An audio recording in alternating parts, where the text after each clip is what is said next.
All right, guys, we're back again, Joe and Gio. And for this episode, we're going to be talking about vices. So, vices, we all love them. That's why it's hard to kick them, right? They're just short term coping methods to escape your current reality. You hate your current reality, so you use vices to escape it. It's a very simple equation. If you hate your reality so much, vices can eventually turn into addiction. Yeah, vices are essentially what people think is the quick relief. It's a placebo, as I like to say, it's a placebo disguised as a coping mechanism. Indulging but in vices equates to putting a band-aid over a cut when you haven't even begun to clean or disinfect the wound yet. In short, it's, as we always say, the immediate gratification over the delayed gratification. That's a really good analogy, putting a band-aid over an infected wound. I personally, I grew up watching Vice. Addiction, the more developed form of vice, tear marriage and family apart. So not to, give this episode a dark turn, but I also studied psychology and clinical psychology in college and understand that vice, when it turns into addiction, causes physical changes to your brain. So addiction, vices, whatever you want to call it, is an evil disease, and the person suffering from it needs to make the decision to get better. No one else is going to do it for them. So it's very difficult, and vices, if you don't have a hold on them, can absolutely ruin your life. This doesn't need further explanation. We all have heard of people, seen people, or know people that have unfortunately not had a grip on it. Yeah, man, it's definitely learning to take accountability, take action, and I don't say that to dismiss anyone or make light of it because it's certainly, especially with vices such as addiction, it's like you fight like hell to overcome it. So I say that not to dismiss anyone that has gone through it. It's I always consider it a simple equation, not easy in terms of application, but simple in whether you want to take accountability for overcoming or whatnot. You have to want to get better, as you said. I'm going to bring a personal example into it real quick. I usually get knocked on for when I mention this, but I really don't care. It don't bother me no more. But at a low point in my life, some years back, my biggest vice was weed.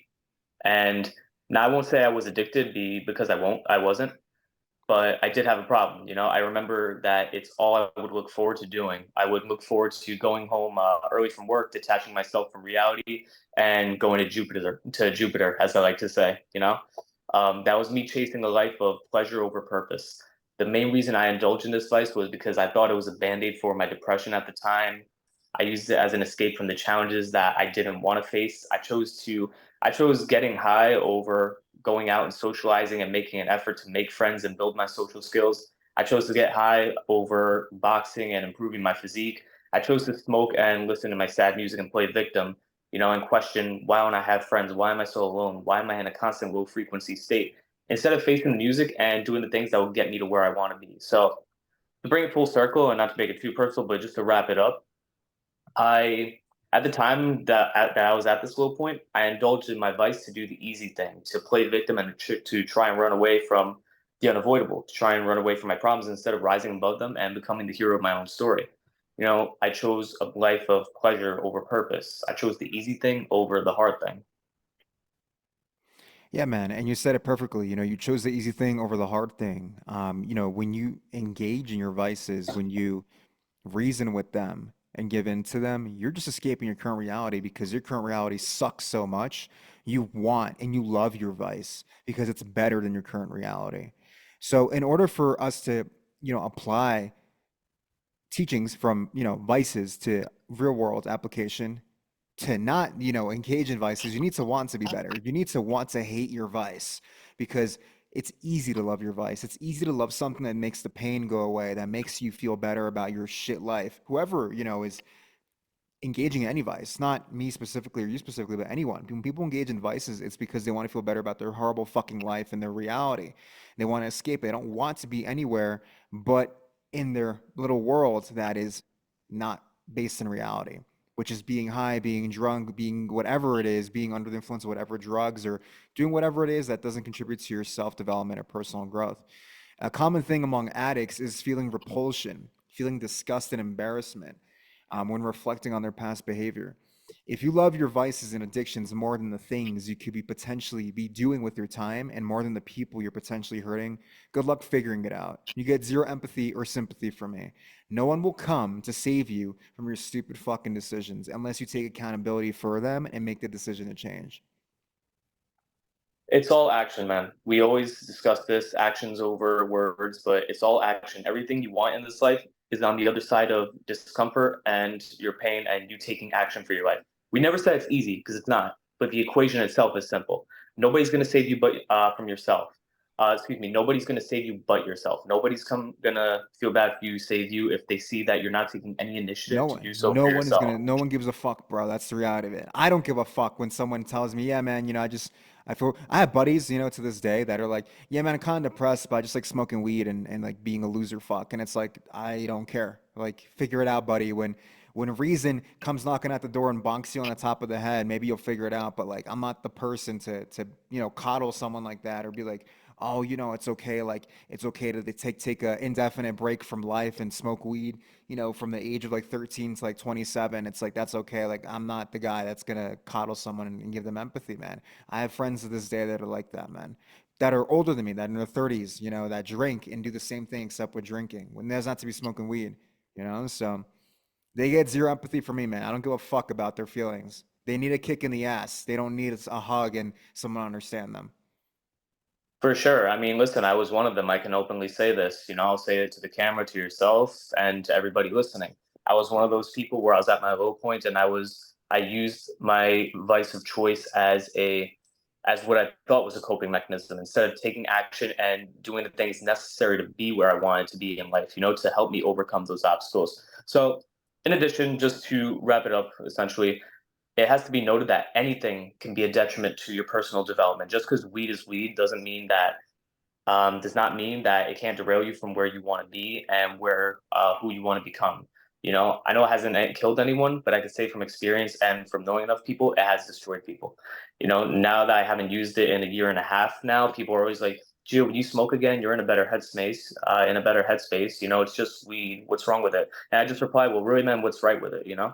Like self mastery demands self honesty. It's non negotiable. You have to be honest with yourself and acknowledging what does and does contribute doesn't what does and does not contribute to your growth, and you have to be honest with yourself in the areas that you can improve upon and want to improve upon.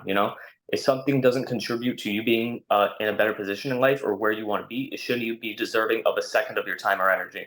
Your time and energy are your biggest commodity, so if you spend them on things that don't help you become better, then you'll regret it in the long run. This is where, again, immediate gratification and delayed gratification square off. What do you want now versus what do you want most?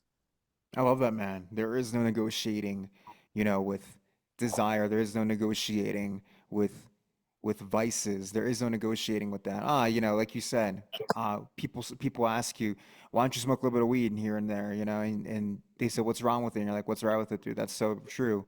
It's you don't reason with weakness. You don't fucking reason with weakness. That's the dumbest thing anyone can do. You try to justify it to yourself and be like, maybe I'll just do this one time or like, just this week because I deserve it. Like you don't fucking reason with weakness, man, And Absolutely not, um man.